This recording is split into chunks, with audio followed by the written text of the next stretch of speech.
오늘은 신명기 25장 1절 말씀입니다.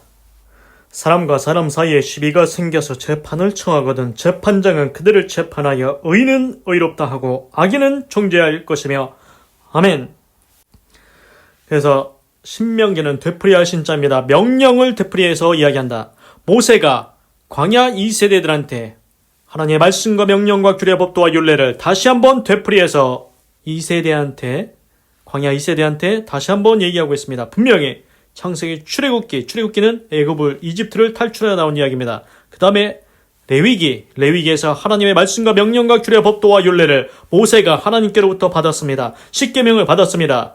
너는 나 외에 다른 신을 섬기지 말자. 안식일을 기억하여 거룩히 지켜라. 도적질하지 말지니라. 여러 가지 하나님의 명령을 받았습니다. 그것을 애굽을 탈출한 광야 1세대들한테 다 얘기했습니다. 그런데도 불구하고 광야 1세대는 하나님의 말씀에 명령에 불순종하고 불평하고 원망하다가 광야에서 40년 동안 뺑뺑이 돌다가 다 엎드러져서 죽었습니다. 그래서 창세기, 출애굽기, 레위기, 민수기, 신명기에서 다시 한번 하나님의 명령을 얘기합니다. 너희는 우리 1세대와 같이 하지 마라. 너희는 이제 이 요단강을 건너 하나님께 약속하신 가나안 땅에 들어가서 그 땅을 차지하고 정복하고 거기서 살게 될 것인데 그때 너희가 하나님의 말씀과 명령과 규례 법도와 율례를 다 지켜 행함으로 하나님께서 주신 땅에서 복을 누리며 아름다운 삶을 살라고 말하고 있습니다. 그래서 하나님의 명령입니다. 그래서 신명기 24장은 무엇입니까? 기타 각종 사회법이 나옵니다. 너희가 백성이 많으니 이제는 이스라엘 국가가 되고 사회가 생기지 않냐? 그러면 너희가 사회법을 만들어야 된다. 그래서 하나님께서 사회법을 주십니다. 너희들 이 사회법 지켜야 된다면서 하나님께서 말씀해 주고 계십니다. 그래서 오늘은 재판에 관한 것입니다. 사람과 사람 사이에 시비가 생겨서 재판을 청하거든. When men 언제입니까? Men have a dispute. dispute가 분쟁입니다. 분쟁이 생겼을 때 they ought to. 그들은 해야 된다. They ought to take it. 그것을 가져가라. To court. 법정으로 가져가라는 겁니다. 재판장한테 가져가라는 겁니다. 그렇습니다. 우리가 이제 두 사람 사이에 시비가 생겼을 때 두 사람 사이에 서로 양보하고 뭐 잘 해결되면은 재판장 안 가도 됩니다. 그런데 두 사람의 싸움이 그치지가 않는다. 이게 옳고 그름이 서로 다른 생각이다. 의견 차이가 전혀 좁혀지지 않는다. 시비가 붙었습니다. 그럼 어떻게 해야 됩니까? 누군가가 판결을 해줘야 됩니다. 재판장이 필요합니다. 그래서 재판장이 갑니다. 재판을 청하거든. 재판장은 그들을 재판하여 재판장은 어떻게 해야 됩니까? The judges 재판관입니다. will decide the case. 재판관은 그 사건을 결정해야 된다. 판결해야 된다는 겁니다. 그렇습니다. 재판관은 어떻게 합니까? 공정하고 정의롭고 의롭게 어떻게 해야 됩니까? 이렇게 나옵니다. 의인은 의롭다 하고 악인은 정죄할 것이며 acquit은 무죄를 선고하다. the innocent는 무죄한 사람은 무죄를 선고하고 and condemning은 비난하다는 겁니다. condemn은 비난하다. 유죄 판결하다. the guilty 죄가 있는 사람은 유죄라고 판결을 해야 된다. 그래서 완전 무결한 사람은 innocent, 죄가 없는 사람은 무죄라고 판결을 하고 죄가 있는 사람은 유죄라고 판결을 해야 된다고 말씀하십니다.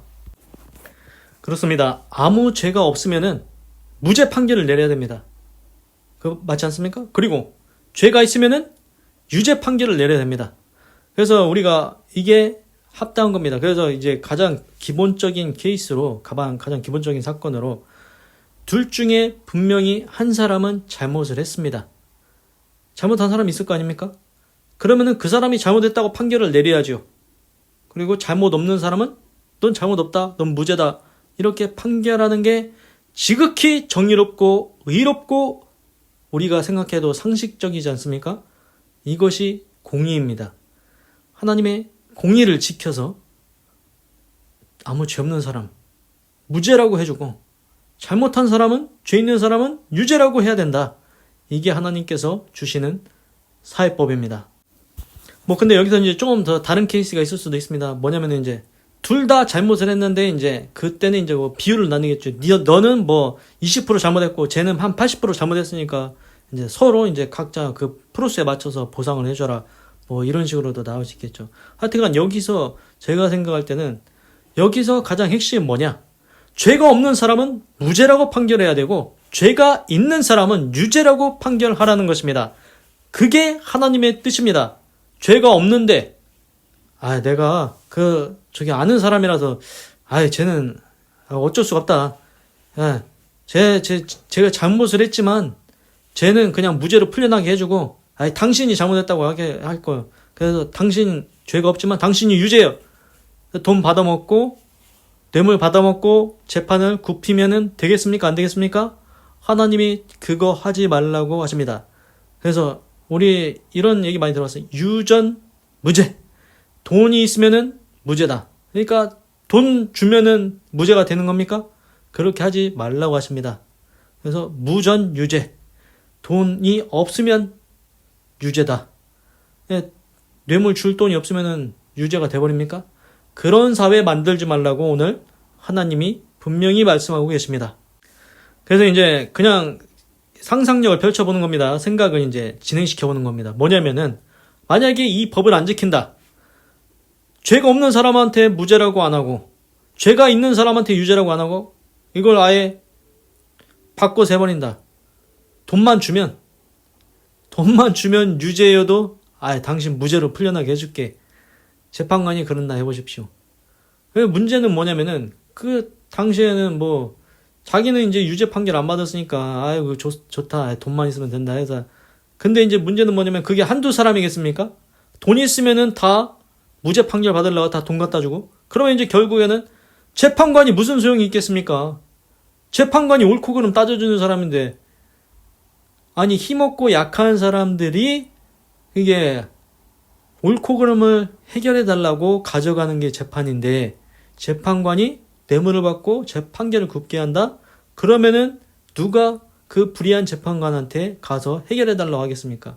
그러면은 공의의 질서가 무너집니다. 그리고 이 사회는 어떻게 되겠습니까? 온갖 안 좋은 범죄들이 가득하게 된다는 것입니다. 그러니까 뭐냐면은 재판관이 무죄한 사람은 무죄다. 너 죄 저질렀으니까 넌 유죄야. 이거를 제대로 하면 그게 경계가 되고 두려움이 된다는 겁니다. 내가 죄 지으면은 재판관 앞에 가서 유죄 판결을 받는구나. 나는 죄를 짓지 말아야지. 그게 경계가 되고 두려움이 되는 것입니다. 그래서 사회가 깨끗해지고 살기 좋은 사회가 되지 않겠습니까? 그런데 돈 받고 재판을 굽게 한다? 돈 받고서는 유죄 있는 사람 무죄로 풀려주고 계속 그렇게 한다? 그러면 그 사회가 우리가 그냥 상상해도 어떤 사회가 될지 다 예상이 되지 않습니까? 다 돈만 주면 풀려나는데 그거 상관없어. 재판관한테 돈 조금 주면은 유죄 다 그 무죄로 해주니까 하여튼간 뭐 보이스피싱이든 뭐든 다 해가지고 돈 벌어가지고 조금 떼어주면 돼. 이렇게 하면은 그 사회가 좋은 사회가 되겠습니까? 우리가 그냥 봐도 불 보듯 미래가 보이지 않습니까? 그렇습니다. 하나님께서 오늘 분명히 말씀하십니다. 사회법 말씀하십니다. 너희 이스라엘 백성, 너희들 사회법 미기에 있어. 어떤 사람들이 분쟁이 생겨서 너희 앞에 재판장한테 갖고 오면 재판장은 판결을 해야 돼. 그런데 이렇게 판결해. 무죄한 사람은 무죄라고 판결하고 죄가 있는 사람은 유죄라고 판결을 해라. 이게 어렵냐? 다 알지 않냐 너희도. 너희가 볼 때도 다 누가 잘못했는지 잘못 안 했는지 다 알면서 그거를 돈 받고서 판결을 굳게 하면은 결국 그 사회는 무너지는 사회가 망하는 사회가 된다는 것 알아야 된다. 그렇게 말씀하시는 것 같습니다.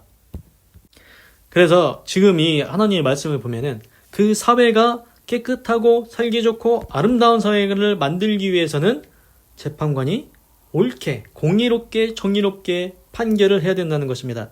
그리고 우리가 또 하나 알아야 되는 건 뭐냐면은 갑자기 생각났는데 우리가 이 세상에서 뭐 돈 주고서 유죄로 무죄로 바꾸고 그렇게 했습니까? 그런데 사람 심판관은 피했지만 마지막에 최후 심판자가 있습니다. 그게 하나님이십니다. 우리가 인생을 다 바치고 우리 영혼이 하나님 앞에 심판대 앞에 서게 됩니다. 그때 하나님께서 공의의 하나님께서 잘못한 일에 대해서 분명히 심판하신다는 것입니다.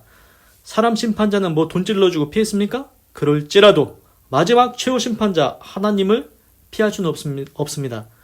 그때도 하나님 앞에 가서도 하나님 제가 돈 좀 드릴게요.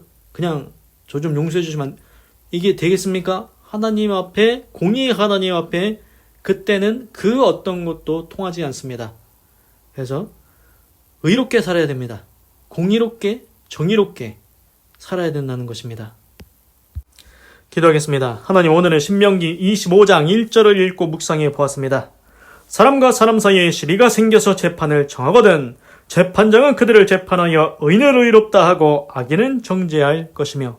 하나님, 사람이 살면은, 사회를 이루고 살면은 분쟁이 생기기도 합니다.